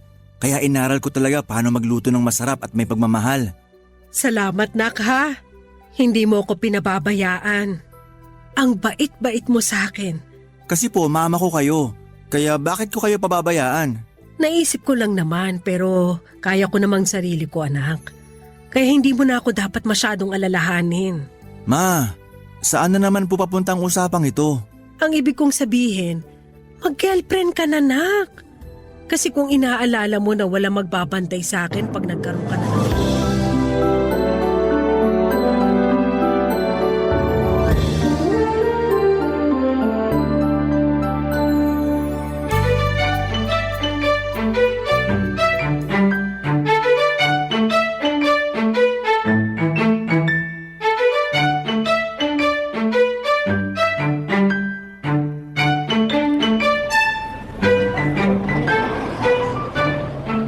Tagal naman na magsusundo sa atin. Ano ba kasing oras sinabi mo? 8:00, Sunday ngayon kaya wag niya idahilang traffic. Mag-antay ka na lang. 10 minutes late pa lang naman yung tao eh. Ay nako, kaya ayaw na ayaw ko sa mga taong late eh. Mona, dito ka nga muna saglit. Bakit? Purong ka dito. Pare, sandali. Wag mo naman akong hilahin. Ano ba ginagawa mo? Gagamitin ko yung likod mo. Ang lakas ng hangin eh. Hindi ako makapagsindi. Ayan, sigarilyo na naman. Kakasindi mo lang kanina. Hayaan mo na. Tagal nung sasakyan natin eh. Wala akong magawa. Eto, Candy, para may ginagawa yung bunganga mo. Uy, salamat. Sakto, hindi menthol tong nabili kong Yossi kanina. Binigay ko yan para may pagkaabalhan niyang bibig mo, hindi para ipareha mo sa Yossi. Ikaw talaga. Kaya ka nasasabi ang bad breath eh. Kasi laging usok bunganga mo. Excuse me, hindi ako bad breath no. Mabango bunga nga ako kahit araw-araw ako naninigarilyo. Kahit amuin mo pa. Ew, yuck! Ang baho nga! Oo eh. Tingnan mo, pati boses mo nagbabago na dahil sa kakayosi. Dahil to sa ubo ko, hindi sa Yossi. Lahat na lang, Yossi may kasalanan. Hindi talaga yun dahil sa ubo, dahil yan sa kakayosi mo. Ano namang kinalaman ng Yossi sa boses ko, Aber? Mababa na boses mo, tsaka tunog gas-gas na kasi nga, dahil yan sa mga kemikal na hinihipak mo. Isang kahaba naman kasi ng sigarilyong nauubos mo araw-araw. Malamang magbabago talaga boses mo. Doktor ka? Paano mo naman nalaman yan? Huy, common sense lang yan. Mabuti nga sana kung vocal cords mo lang yung apektado, paano yung lungs mo? Huwag kang mag-alala, matibay tong baga ko. Sabihin mo sa akin yan ha, after 10 years kapag maayos pang paghinga mo. Parehong-pareho talaga kayo ng nanay ko. Ang dami niyong pagkakatulad. Tulad naman ng ano? Pareho kayong nagger. Lahat na lang napapansin, lahat pinagbabawal. Concern lang naman kasi kami sa kapakanan mo. Matanda na ako. Alam ko kung ano ang tama at mali. Alam ko rin kung ano ang bawal at hindi. Sure ka ba? Kasi mukhang hindi naman eh. Alam mong masama sa kalusugan yung paninigarilyo eh. Pero sige ka pa rin. 13 years na ako nagyoyosi. Mukha ba akong mamamatay na? Tingnan mo nga, mas malakas pa ako sa kalabaw. Nakakatakbo pa nga ako eh. Gusto mo, lakarin na lang natin yung pupuntahan natin? Tingnan natin kung sinong masihingalin sa ating dalawa, ano? bahala ka dyan. Mamamatay na lang talaga ako dahil sa kakayosi mo eh. Uy mo talaga. Totoo naman. Marami ng cases ngayon ang nagkakaroon ng lung cancer dahil sa secondhand smoking. Akala mo ba ikaw lang apektado sa usok ng sigarilyo mo? Hindi, damay din ako no. Tuwing magkasama kaya tayo, lagi ko nalalanghap yung yosi mo. Eh di dun ka sa faraway para di ka magka-lung cancer. Uy, tapos alam mo ba, isang beses napagkamalan ako ng boyfriend kong nagyoyosi daw ako. Talaga? Bakit ka naman yung pagkakamalan? Eh malamang, amoyosi kasi ako. Sumakay ako sa sasakyan mo nung time na yun eh. Eh, yung sasakyan mo, sa halip na air freshener, usok ng sigarilyo na aamoy. Eh ano sinabi mo? Eh, sinabi ko na ikaw kasama ko. Ayun, nagets naman agad niya. Sira ulo talaga yun. Nakakabit na yung pangalan mo sa sigarilyo. Sa sobrang kaadikan mo dyan, kulang na lang, yan na rin kainin mo araw-araw. Oo na, ako na ang rina ng sigarilyo. Happy ka na? Eh, saka na lang ako magiging masaya kapag tinigil mo ng bisyo mong yan na mukhang imposible nang mangyari. Mas posible pa yata ang pagputi ng uwak kaysa magkatotoo yung hiling ko eh. O ito na, papatayin ko na. Gina G ka naman dyan. Papatayin mo kung kailan pa ubos na. Pengi ng pabango. Hindi na kailangan. Kahit maligo ka pa ng pabango, hindi na maaalis yung amoy ng yosi sa katawan mo. Parte na yan ng body scent mo. Sige na, bago pa dumating yung sundo natin. Wala akong dalang pabango. Alcohol gusto mo? Oo, kahit ano na dyan. Noong mga panahong yon ay hindi ko alam na nagsisimula na akong makaramdam ng mga sintomas sa katawan ko. Nagkaroon ako ng ubo na hirap nang gumaling. Ubuing bata talaga ako, Papa Dudut, dahil simula pagkabata ay mahina na talaga ang immune system ko. Kaya na mga nagkaroon ako ng ubo na hindi gumagaling ay hinayaan ko na lamang ito dahil nasanay naman ako. Nataon din na flu season noon at sunod-sunod ang mga taong nagkakaroon ng ubot sipon. Kaya hindi ko ito pinansin masyado. Hindi nagtagal ay nagsimula akong makaramdam ng pagkahingal. Dati na akong madaling mapagod dahil nga sa pagsisindi ko ng yosi. Pero noong mga time na yon ay mas lumala pa ang paghihingalo ko. Minsan kahit nakahiga at nagpapahinga ay para akong tumatakbo ng ilang kilometro sa bilis ng paghahabol ko ng hininga ko. Ganon pa man ay hindi pa rin yun naging rason para magkaroon ako ng pagkabahala. Nagpatuloy ako sa buhay at nagpatuloy pa rin ang pagiging chain smoker ko. Papadudot, sigarilyo na ang naging best friend ko simula noon. Kapag masaya, stress o kinakabahan ay palagi akong nagsisindi. Kapag gusto kong magpahinga bago matulog at pagkagising sa umaga, habang nagkakape ay laging may nakaipit na stick ng sigarilyo sa pagitan ng mga daliri ko. Nakaka-addict kasi ang nicotine na dala ng sigarilyo. Sa pamagitan noon ay kinakalma nito ang sistema ko. Lagi nga akong pinagsasabihan ng mga kakilala ko dahil minsan ay nasosobrahan na ako sa paghit-hit ng sigarilyo. Pero lagi kong sinasabi na lahat naman ng tao ay mamamatay din, kaya sinusulit ko na lamang ang buhay ko sa pamamagitan ng paninigarilyo.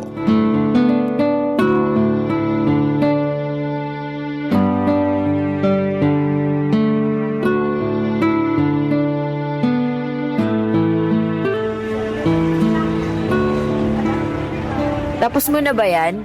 Kung ayaw mo na, ako na uubo sa ulam mo. Tapos na. Kainin mo na, sayang. Okay, salamat. Hanggang ngayon, inuubo ka pa rin? Taglamig eh. Alam mo namang sakitin ako kapag ganitong malamig ang panahon. Matagal na yan Hindi ka pa ba nagpapacheck up? Ano namang ipapacheck up ko? Yang ubo mo malamang. Sus, ubo lang to. Gagastos ako para sa ubo lang. Hey, bahala ka. Mamaya mauwi yan sa pneumonia. Kahit kailan talaga, napaka-overthinker mo. Masyado kang advance mag-isip. Baka mabukulan lang ako. Iisipin mo na agad, cancer. Mas maganda na yung mag-overthink kesa maging pabayaan, no? At least kapag planning ka, malalaman agad kung may sakit ka o wala. Kung wala, edi very good. Paano kung meron? Wala akong sakit. Ubo lang to. Sus, the whole year inuubo ka? Chill ka lang. Masyado ka namang concerned sa akin eh. Pabot nga ng tubig. Kasi bilang kaibigan, may paki ako sa kalusugan mo. Oh, ayan yung tubig. Salamat. Katulad nga ng lagi kong sinasabi sa'yo, kaya ko na ang sarili ko. Okay lang yung maging concern ka pero yung mga simpleng bagay, hindi mo na kailangang ipag-alala pa. Sarap talaga ng malamig na tubig. Minsan kung ano pa yung akala nating mga simpleng bagay, yun pa ang pinagmumulan ng malalaking problema. Yung kaibigan ng tita ko akala nga niya simpleng kagat lang yung nasa binti niya nun eh. Hinayaan niya hanggang sa nagka-impeksyon, lumala. Tapos diabetic pala kaya ayun, pinutol yung binti. Iba naman kasi yun, pabaya yung tao eh. Yan ginagawa mo, hindi pagpapabaya? Hindi, umiinom naman ako ng gamot eh. Hala, sige, Yossi. Kakatapos ng kumain, Yossi agad. Dessert ko to. Hindi mo ba alam na masarap magyosi kapag busog? Bawal mag-Yossi rito. Matagal na akong kumakain sa karinderyang to. Pwedeng magyosi dito. Inuubo ka na nga, mag-Yossi ka pa. Ilang taon na ba tayong magkaibigan? Hindi ka pa ba sanay sa akin? Ay, hindi ka pa ba nagsasawa dyan? Wala namang mabuting dulot yung paninigarilyo mo eh. Maraming dulot to para sa akin. Palibasa, hindi mo gets kasi hindi ka naman nagsisindi. Hindi ko kailangan magsindi niyan. Mabubuhay ako kahit hindi ako nagyoyosi. Pwes ako, hindi. Amin na nga yan. Mona, bakit mo kinuha yung yosi ko? Amin na. Itigil mo na to. Masama to para sa baga mo. Ayan. Alam mo ba kung magkano yung yosing sinayang mo? 7 pesos din yun. Alam mo naman palang nagsasayang ka lang ng pera, ba't yosi ka pa ng yosi? Alam mo, yung pagiging pakailamero mo minsan sumusobra na. Ako pa yung masama ngayon, concern lang naman. Concern mo mukha mo. Alam mo namang yosi na lang yung isang bagay na pinagkakagastusan ko, pakikialaman mo pa ako. Yung pagiging gastador mo sa mga branded na damit at bag, pinakikialaman ko ba? Hindi naman, 'di ba? Oh, ba't ka galit? Nakakainis ka eh. Magkaibigan tayo, oo. Pero may boundary yun. Hindi porket best friend na kita, may karapatan ka nang gawin yung ginawa mo. Aba, sorry ha, kung gusto ko lang namang mapahaba yung buhay mo. Sorry kung ayaw kong makita kang pinapatay mong sarili mo. Hindi naman nakakamatay ang isang stick eh. Hindi nga, pero kung pinagsama-sama mo lahat ng stick ng sigarilyong nahit-hit mo, daig mo pang nag-iipon ng tali para magpatiwakal. Gusto mo na bang mamatay ng maaga? Eh di mamatay na ako mamatay. Baka alis na nga. Teka, saan ka pupunta? Shine! Bibili ng yosi. Sandali, hintayin mo ako. Hindi ko naman sinasadyang awayin si Mona noong mga time na yon, Papa Dudut. Alam kong concern lamang siya sa kalusugan ko. Kaya lang ako nainis at nagalit sa kanya ay dahil alam kong may katotohanan ang mga sinabi niya sa akin. Nag-away man ay nagpatuloy pa rin naman ang pagkakaibigan namin. Lagi pa rin niya akong sinusuway sa paninigarilyo ko. Pero wala rin naman siyang nagagawa dahil hindi ko rin naman siya sinusunod. Papa Dudut, halos 1 taong ko ring hinayaan ang mga sintomas na yon sa katawan ko. Masyado ko nakatutok noon sa pagiging alipin ng salapi. Hindi ko na napansin pa na kailangan na rin pala ng atensyon ng katawan ko. Nagsimula akong makaramdam ng chest pains, maging ang ubo ko ay lumala ng lumala sa puntong kada ubo ko ay sumasakit na ang muscles sa bandang tiyan ko. Mas nahirapan din akong huminga at kaunting kibot lang ay para bang nauubusan ako ng hangin sa baga ko. Nagkaroon din ako ng kulay brown na plema na mas lalo kong kinabahala. Dahil sa hindi may paliwanag na nangyari sa akin, ay nagpa-check up na ako sa doktor. Kinunan ako ng x-ray at ilang lab test. Wala silang nakita sa resulta ng x-ray ko, pero noong sumailalim ako sa CT scan ay doon namin napag-alamang meron silang nakitang maliit na tumor sa lungs ko. Doon na kinumpirma ng doktor na meron akong stage 1 lung cancer. Papa Dudut. Barangay Love Stories. Barangay Love Stories. Ilang araw kong sinolo ang balitang natanggap ko, Papa Dudut. Hindi ako makapaniwala noon na sa edad na 31 ay meron akong cancer. Masyado pa akong bata at marami pa akong bagay na gustong gawin at abutin. Para bang ang malawak na future na matagal ko nang pinaplano ay biglang naputol. Hindi ko alam kung papaano ko noon sasabihin ang masamang balita sa pamilya at kaibigan ko. Nahihiya akong tanggapin ang katotohanan dahil alam kong kasalanan ko rin naman ang mga nangyari. Ginawa kong kakampi sa buhay ang sigarilyo kahit na alam kong traidor ito. Usually kahit kapag ganoong meron akong pinagdadaanan, yosi po ang unang bagay na hinahanap ko. Pero sa pagkakataong yun ay hindi ko magawang tignan ang natitirang kahan ng yosi sa kwarto ko. Sa sobrang galit ko ay sinunog ko yon sa likod ng bahay at nangako ako sa sarili kong hindi na ako hahawak pa ng tabako. Totoo nga ang sinasabi nila na palaging nasa huli ang pagsisisi, Papa Dudut. Dahil sa nangyari ay napalayo ako sa mga taong nakapaligid sa akin. Agad napansin ni Mona ang pagiging mailap ko pero noong mga time na yon ay hindi ko pa kayang sabihin sa publiko ang dahilan kung bakit ako nagmumukmok. Binigyan ko na lamang ng ilang araw ang sarili ko para tanggapin ang katotohanan at saka ako nagplano kung ano ang mga sunod kong hakbang na kailangan kong gawin. Noong nag-sink in na sa isipan ko na may cancer ako ay saka lang ako naglakas loob na magkwento kay Mona, Papa Dudut.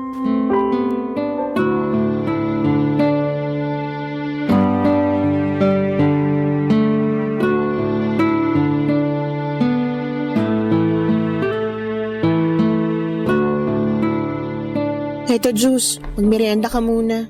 Salamat. Anong meron? Ba't bigla ka namang nakaalalang bumisita rito sa bahay? Wala, namiss lang kita. Asus, uutang ka no? Hindi ako uutang. Gusto lang talaga kitang makita. Kakalabas lang natin last weekend, miss mo na ako agad. Oo, sobra. Hoy, ikaw ba talaga si Shine? Ngayon lang kita nakitang naging ganito ah. Anong meron? Kabilugan ba ng buwan ngayon? Bakit bigla-bigla ka na lang nagiging sentimental?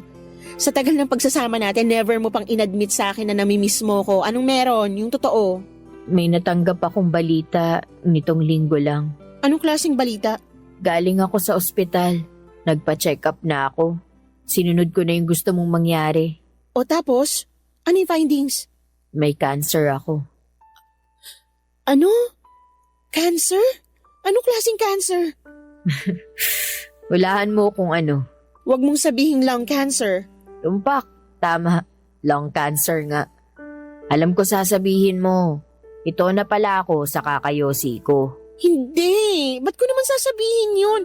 Oo, malakas kang magsigarilyo pero hindi ko naman gustong magkaroon ka ng ganitong klaseng sakit, no? Hindi ako matutuwa na sa ganito humantong ang lahat. Okay lang din naman kahit sabihin mo sa akin yun. Deserve ko naman. Hindi ako nakinig sa mga payo mo. Hindi ko sinunod yung mga paalala mo na itigil ko na tong bisyo ko. Heto ako ngayon, may tumor na sa baga. Gaano kalala? Maliit lang daw. Stage 1 yung cancer kaya pwede pang labanan. Ay, mabuti naman. So anong gagawin mo? Anong sinabi ng doktor? Paano yan magagamot? Sandali, isa-isa lang. Curable naman daw tong sakit ko. Talaga? Oo, ang sabi ng doktor ko, pwede ako magpakimo para lumiit yung tumor pero mas maganda raw na operahan na lang agad para mawala na totally yung bukol. So, magpapa-opera ka? Kung gusto ko pang mabuhay, oo, magpapa-opera ako. May schedule na ba? Kailan ka magpapa-opera? Wala pang date eh. May ilang tests pang chinecheck yung doktor ko. Pero sabi niya, as soon as possible daw. Dapat. Operahan na yan agad. Baka kumalat pa. Ay, mabuti na lang. Nakita nyo to ng mas maaga. Sabi ko kasi sa'yo noon magpa-check up ka na. Hindi na kasi normal yung ubo noon. Sana nga, hindi na lang ako nagpa-check eh. Para tuloy biglang nataningan yung buhay ko. Last week lang, ang saya-saya ko. Ang dami kong plano. Tapos ngayon, parang binagsakan ako ng mabigat na bato. Ano ka ba? Mas mabuti nga yung nalaman mo agad ngayon kaysa nalaman mo kung kailan huli na ang lahat. Ay, grabe bumawi ang mundo, no? Hindi ko inalagaan ng maayos tong sarili ko kaya ganito yung nangyari eh. Grabe man ang palang kapalaran. Ganito yung nangyari kasi kailangan mo pang mabuhay ng mas matagal. Maaga mong nalaman ng lahat kasi siguro hindi mo pa talaga time.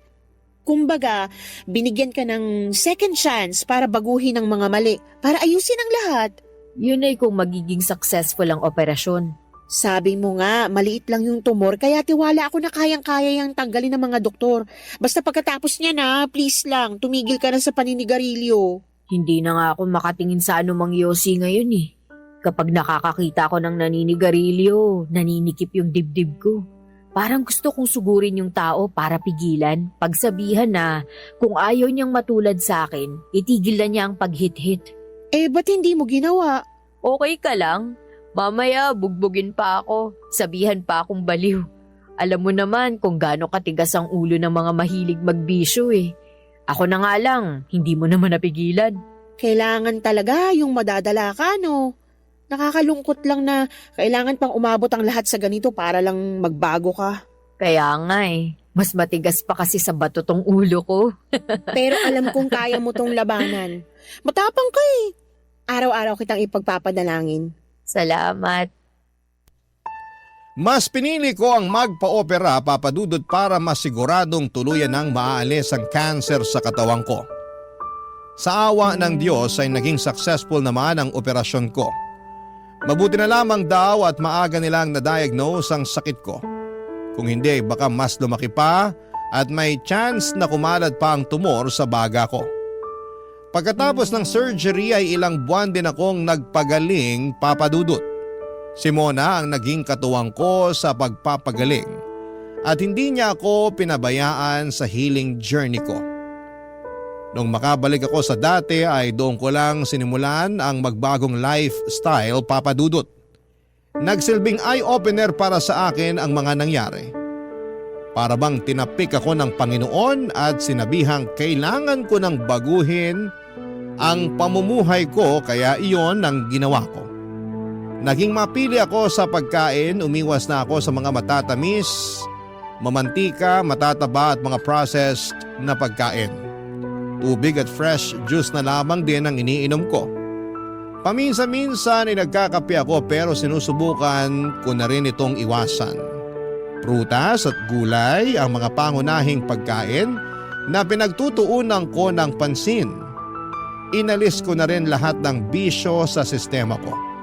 Pati ang pagpupuyat ay hindi ko na rin ginawa pa. Sobrang natakot ako noon para sa buhay ko kaya lahat ng bagay na hindi ko noon binibigyang pansin ay pinahalagahan ko na noon. Mahirap i-take for granted ang buhay. Ang nakakalungkot ay saka mo na lang ito mapagtatanto kapag nasa bingit ka na ng kamatayan. Kaya naman sa panibagong buhay na ipinagkaloob sa akin ay pinahalagahan ko na ang pagkakataong yon, Papa Dudut.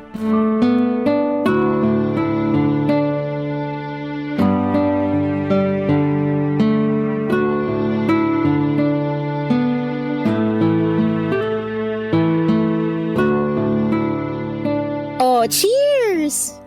Cheers for more healthy years. Wait lang, nasa na yung tubig ko? Ay, oo nga pala, hindi ka na uminom ng alak. Oo, nagbagong buhay na tayo. Ikaw, magbago ka na rin. Huwag ka nang mag-inom. Baka mamaya, ikaw sumunod na magkasakit dyan. Huy, wag naman sana. Tsaka, occasional drinker lang naman ako.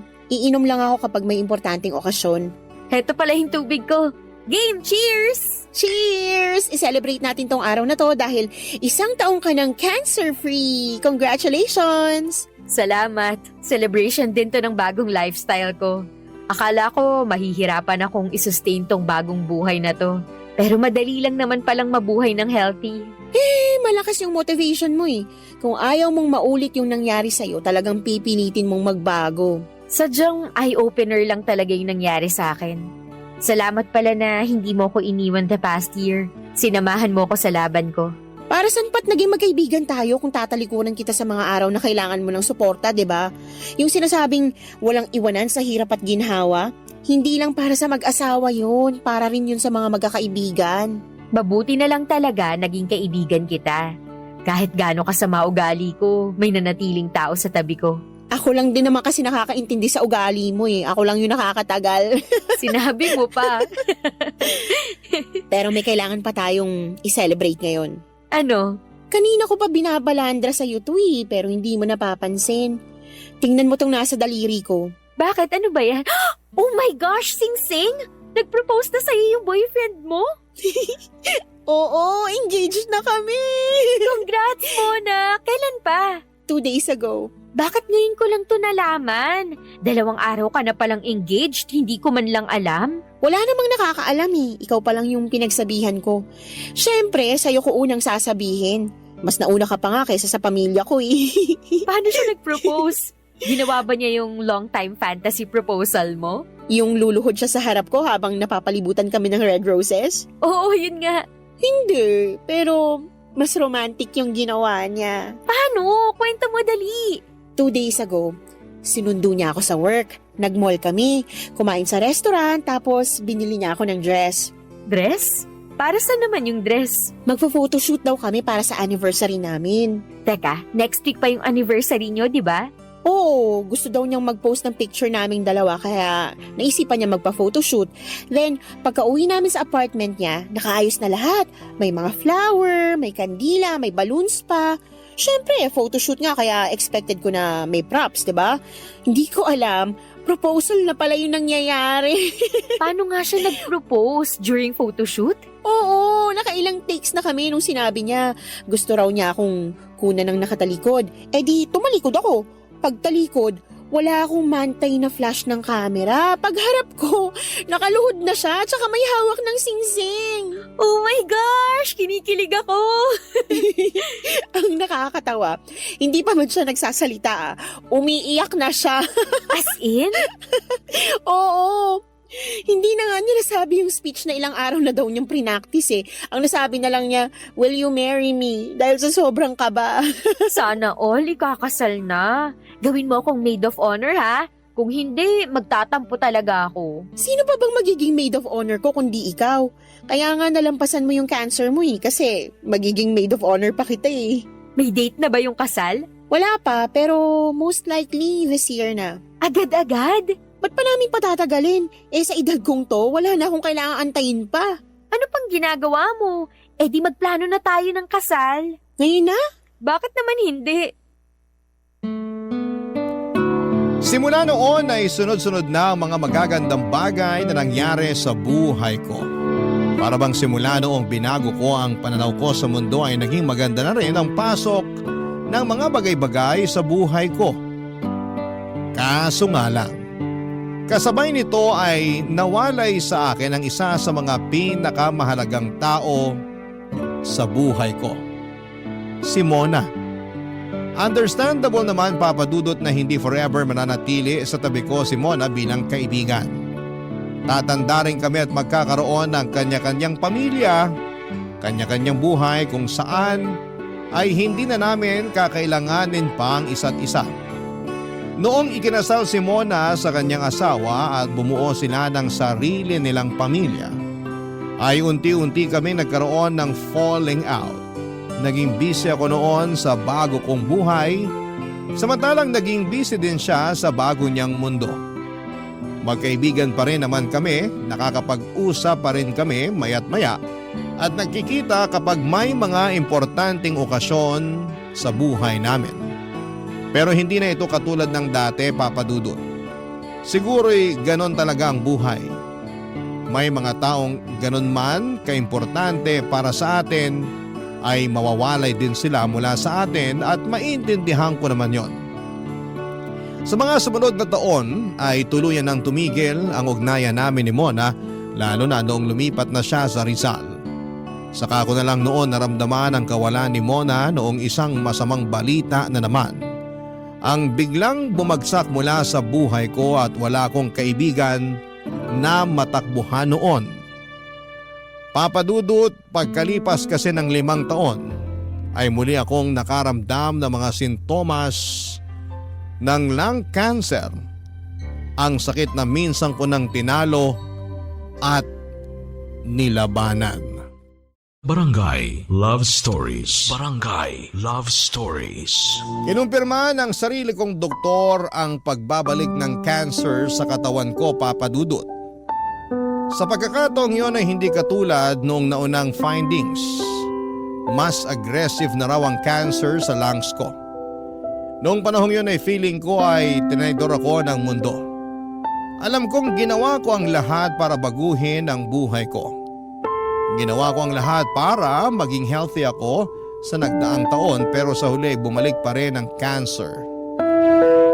Noong nalaman ko ang balita ay agad akong naghanap ng makakaramay. Nalungkot at nagulat ang mga kamag-anak ko noong nalaman nilang bumalik ang cancer ko. Pero ang pakikiramay at pag-comfort nila sa akin ay hindi naging sapat. Naisip kong i-message si Mona para kumustahin siya. Noong time na yon at halos 2 taon na rin kaming walang contact sa isa't isa.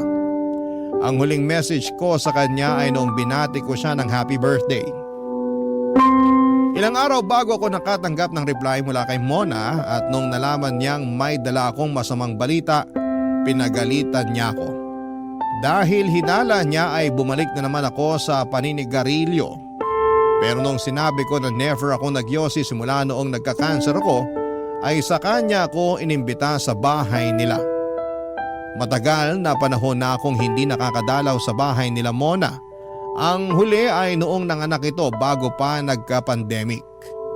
Bumiyahe ako papunta sa Rizal para muling makita ang kaibigan ko. Pero nagulat ako nung nakita ko ang itsura ni Mona na ilang taong ko nang hindi nasisilayan, Papa Dudut.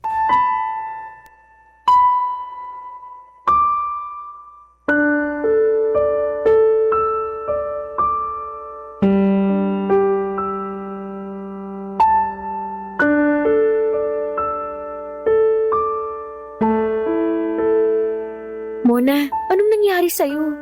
Paano ka nagkaganito? Nagpaikot yung ruleta ng kamalasan, sa akin tumama. Alam mo kung anong napanalunan ko? Cancer. Cervical cancer. Kailan pa to? 8 months ago. Ha? Ganun na katagal? Bakit hindi ka man lang nagsabi sa akin? Ang tagal na nating hindi nakakapag-usap. Paano ko sasabihin sa'yo? Ang ganda na ng buhay mo eh. Alam nga namang bigla-bigla na lang akong tatawag sa'yo. Hi Shine, kumusta ka na? Heto ako, may cancer na. Ang pangit naman na lalapit ako sa'yo kung kailan may malaki akong pinagdadaanan. Mas maganda na yun kaysa madatnan kita ng ganito. Buong akala ko, masaya na ang buhay mo. Nasa tahimik na kayo ng asawa mo. Tapos ganito makikita ko? Naghihirap ka nang wala ako? Ayoko maging pabigat sa buhay mo. Hindi ka magiging pabigat. Magkaibigan nga tayo, di ba? Magkasama sa hirap at ginhawa. Marami nang nagbago. Tumanda na tayo. Nagkaroon na tayo ng kanya-kanyang buhay. Hindi na tayo tulad ng dati. Ang payat mo na. Mas matanda ka ng tingnan kaysa sa lola ko. Ganun na ba kalala? Oo, kumain ka naman. Malapit nang lumabas yung mga buto sa katawan mo. Ang nipis na ng balat mo. Wala na. Sobrang nag-deteriorate na tong katawan ko eh. Lumaban ka. Cancer lang yan. Yung akin nga, nalabanan ko eh. Wala na to. Late stage na yung sakit ko eh. Tinaningan na nga ako ng doktor. Hindi totoo yung taning-taning na yan. Magtiwala ka sa Diyos. Milagro na lang ang magpapagaling sa akin. Na hindi imposibleng mangyari. Give up na ako. Nag-give up na rin tong katawan ko eh. Hindi mo man lang ba ako aantaying ikasal? Magiging maid of honor pa kita. Eh di maghanap ka na ng mapapangasawa mo ngayon habang buhay pa ako. Sira ulo ka. Bakit ako mag-a-adjust para sa'yo? Ikaw ang maghintay. Pahabain mo yung buhay mo para makita mo kung ikasal. Which is mukhang malabo na rin palang mangyari. Bakit? Wala ka na bang planong mag-asawa? Sayang yung jeans mo. May plano ako pero ang mundo mukhang wala ng plano para sa akin. Ano ibig mong sabihin? Nagpunta ako dito kasi kailangan ko ng kaibigan. Namiss kita eh. Teka, familiar tong eksenang to ah. Di ba nangyari na to dati? Yung bigla mo kong kinita kasi namimiss mo ko? Oo, nung nalaman kong may cancer ako. First time kong binanggit sa'yo na miss na kita. So bakit sinasabi mo ulit sa akin to? Bakit bigla-biglang na-miss mo na naman ako kahit hindi ka naman nagsasabi ng ganyan? Kasi nagbalik yung cancer mo na. Kaya ako nagpunta rito kasi kailangan ko ng kaibigang masasabihan. Anong nakakatawa? May cancer ka rin? Nabunot ka rin ng ruleta ng kamalasan? So pareho pala tayong minalas. Mukhang magkaibigan nga talaga tayo. Kung anong meron ka, dapat meron din ako. Gaya-gaya ka talaga eh. Hoy, ako yung nauna kaysa sayo, no? Nung sinabi kong walang iwanan sa hirap at ginhawa, hindi ko naman sinabing sundan mo ako agad kapag namatay ako. Gaga ka, lalabanan ko tong sakit ko, kaya dapat ikaw, lumaban ka rin. Ang saklap ng sinapit natin, no? Never kong na-imagine na sa ganitong paraan din pala matatapos ang lahat. Matagal pa ang katapusan natin. Masamang damo tayo pareho, di ba? Dinamay mo pa ako. Ikaw lang yung masamang damo, no? Eh di ako na. Dapat maging masamang damo ka na rin para matagal ka pang mamamatay. Kahit kailan talaga, wala ka pa rin pinagbago. Oo nga eh. Heto, may cancer pa rin. Parehas lang naman pala tayo. Dapat pala, kinumusta kita tapos kapag binalita mo sa aking may cancer ka ulit, ang isasagot ko, same. Lokaret, my gosh. Bakit natin ginagawang joke tong sakit na to? Kesa naman iyakan, tawanan na lang natin. Ganun na nga ang nangyari, tinawanan na lang namin ni Mona ang naging takbo ng buhay namin. Sa dami ng problemang pinagdaanan naming dalawa ay cancer pa talaga ang makakadali sa amin. Noong araw na yon ay imbes na maging malungkot dahil sa mga sakit namin ay nagbalik tanaw na lamang kami sa mga hindi malilimutang alaala naming dalawa bilang magkaibigan sa mga nagdaang taon. Papadudot, hindi siguro kayo maniniwala kung sasabihin ko sa inyong magkaaway kami dati ni Mona. High school lang kami noon at nasa magkaibang section. Nasa star section si Mona samantalang ako ay nasa pangalawa. Pangarap ko noong mapunta sa star section kaya ginawa ko ang lahat para tumaas ang grado ko. Sinasalihan ko ang lahat ng extracurricular activities sa eskwelahan at karaniwan si Mona ang mga nakakalaban ko. Pero dahil mas matalino siya kesa sa akin, ako ang laging talunan. Naging insecure ako sa kanya pero hindi ko alam na insecure din pala siya sa akin. Dahil mas magaling ako sa ibang activities katulad ng sports at pagsayaw. Minsan na rin kaming naglaban sa pageant at tinalo ko siya. Simula noon ay nagkaroon na kami ng kompetisyon mula sa isa't isa. Nagkahiwalay ang landas namin after high school hanggang sa muli kaming magkita makalipas ang halos 10 taon. Naging magkatrabaho kami sa isang hardware company kung saan nagkaroon kami ng power tripper na boss. Kung noong high school ay magkaaway kami sa trabaho ay naging magkakampi kami ni Mona laban sa boss naming sinto-sinto. Doon na nga po nagsimula ang pagkakaibigan namin at simula noon ay naging katuwang namin ang bawat isa sa mga pagsubok na dumating sa buhay namin at ang pinakamalala na sigurong pagsubok para sa amin ay ang pagkakaroon ng cancer, Papa Dudut.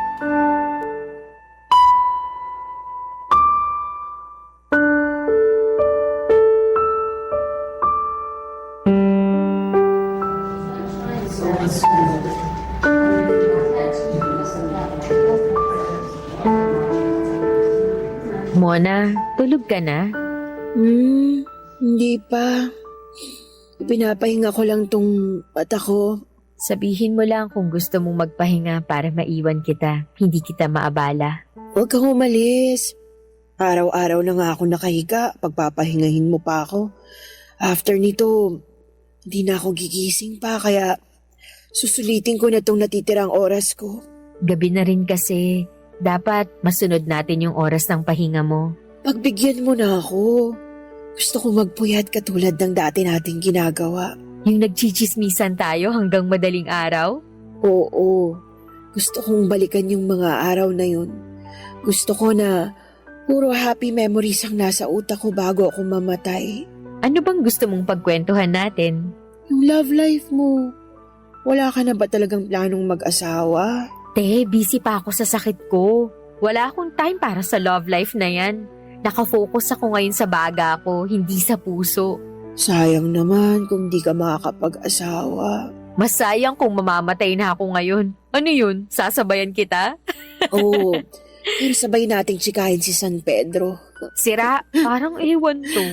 Tanda mo pa nung bata pa tayo, lagi tayo magkaribal sa school. Oo, ikaw laging nakakatapat ko sa lahat ng bagay. Ikaw yung laging nauuna. Ikaw yung laging nananalo. Lagi na lang. Feeling ko nga, dinadaya mo ako nun eh. Mas magaling lang talaga ako kaysa sa'yo. Na totoo naman. Tanggap ko naman na yun. Pati nga sa buhay, ikaw rin mauuna eh. Ayaw mo talagang magpatalo, no? Ako unang nagkasakit, pero ikaw unang mawawala. Ano kaya yun? Ganun talaga. At least, kapag nawala na ako, wala ka nang magiging karibal sa buhay. Hindi naman nakaribal ang turing ko sa'yo ngayon eh. Simula nung naging magkaibigan tayo, kapatid na ang naging turing ko sa'yo. Yung mga eksena natin nung bata tayo, yun yung nagbigay ng spice sa pagkakaibigan natin. Malaking pinapasalamat ko sa Diyos kasi nauwi yung tunggalian natin sa pagkakaibigan. Isa ka sa mga tao sa buhay ko na hindi ko makakalimutan. Ako rin naman, malaki ang naging parte mo sa buhay ko na kung hindi ka dumating, paniguradong hindi ako magiging buo. Akala ko nga noon haabot tayo ng senior tapos ang gagawin na lang natin sa buhay magchismisan kapag pareho na tayong kulubot at namumuti ng buhok. Ang saklap ng buhay natin, no? Ang daya. Parang hindi man lang tayo aabot ng 50. Ito yung nakatadhana para sa atin eh. Tatanggapin na lang ba natin tong kapalaran nating to? Ako tanggap ko na. Matagal ko nang tinanggap na anumang oras, mamamaalam na ako sa mundong to. Ikaw, malakas ka pa. Kaya mo pang lumaban. Sa ngayon, kaya ko pa kasi malakas pa ako. Pero paano sa mga susunod na araw, na buwan? Di ko nga alam kung aabot pa ba ako sa susunod na taon eh. Masamang damo ka, diba? Masamang damo na nalalanta na.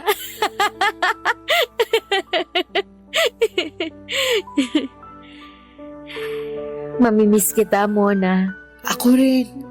Mamimiss ko yung mga araw na sobrang active pa tayo na para bang napakaliwanag ng future nating dalawa. Hindi man ako pinalad ngayon. Sisiguraduhin kong sa susunod na buhay ko, aabot ako ng 90. 90 lang? Isagad mo na hanggang 100 para may incentive ka. Oo ano. Ito na ba yung moment para magpaalam na tayo sa isa't isa? Huwag muna. Marami pa tayong pagkukwentuhan sa mga susunod na araw. Hindi ko hawak ang oras ko kaya mas maganda yung nagpapaalam na ako. Baka mamaya sa eulogy ko, banggitin mo na di man lang ako nagpaalam sa'yo kaya magpapaalam na ako sa'yo ngayon pa lang. Ang pangit naman nung magpapaalam. Ano pa dapat? Kita-kits na lang. Kita-kita na lang tayo sa kabilang buhay. Di kita-kits. Pero wag mong madaliin ha. Mahaba naman pasensya ko eh. Maaantay kita doon kahit gaano pa katagal na manatili ka dito sa mundo. Promise mo sa akin na lalabanan mo tong sakit mo katulad nung dati. Oo, promise. Promise yan ha. Mumultuhin talaga kita kapag sumunod ka agad sa akin. Oo, promise nga. Isang buwan matapos ang pag-uusap namin yon ni Mona ay tuluyan nang bumigay ang katawan nito, Papa Dudut. Noong ko napagtanto na sobrang bilis din pala ng panahon. Tandang-tanda ko pa noong una kong nakita si Mona, 12 years old lamang ako noon. Malit siyang babae, maikli rin ang buhok, tahimik pero palaban. Hindi ko inaasahan na ang matalino, mabait at masiyahing si Mona ay hindi man lang aabot sa 50. Hindi ko nga rin alam kung maging ako ay aabot din sa ganong edad. Pero sa kabutihang palad ay gumana naman ang mga treatment ko sa tulong ng chemo ay nalampasan ko ang taning na ibinigay sa akin ng mga doktor. Pero sa kabila ng magandang balita ay ramdam ko na noon ang panghihina ng katawan ko. Hindi na ako katulad ng dati at hindi ko na nagagawa ang mga bagay na araw-araw kong ginagawa noon. Papadudod kung ako ang tatanungin ay hindi na ako natatakot mamatay. Ilang taong ko na rin pinaghandaan ang pagdating ng araw na yon, kaya kung sakali mang dumating ang araw kung kailan kailangan ko nang ibigay, ang huli kong hininga ay ibibigay ko ito ng kusa. Hindi ako natatakot mamatay dahil alam kong may best friend akong naghihintay sa akin sa kabilang buhay. Tanggap ko man ang paparating na kamatayan, hindi pa rin naman ako nawala ng pag-asa. Nagpatuloy ako sa paglaban sa sakit ko dahil alam kong ito ang gustong mangyari ng mga taong nagmamahal sa akin. Ang lumaban ako. Kaya hanggat tumitibok pa ang puso ko ay hindi ako titigil sa pagpapatuloy ng buhay.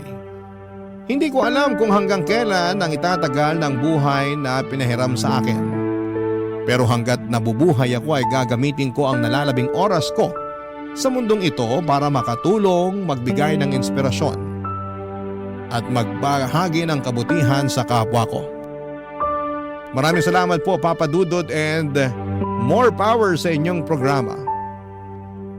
Ang inyong forever, kapuso at kabarangay, araw-araw, Shine.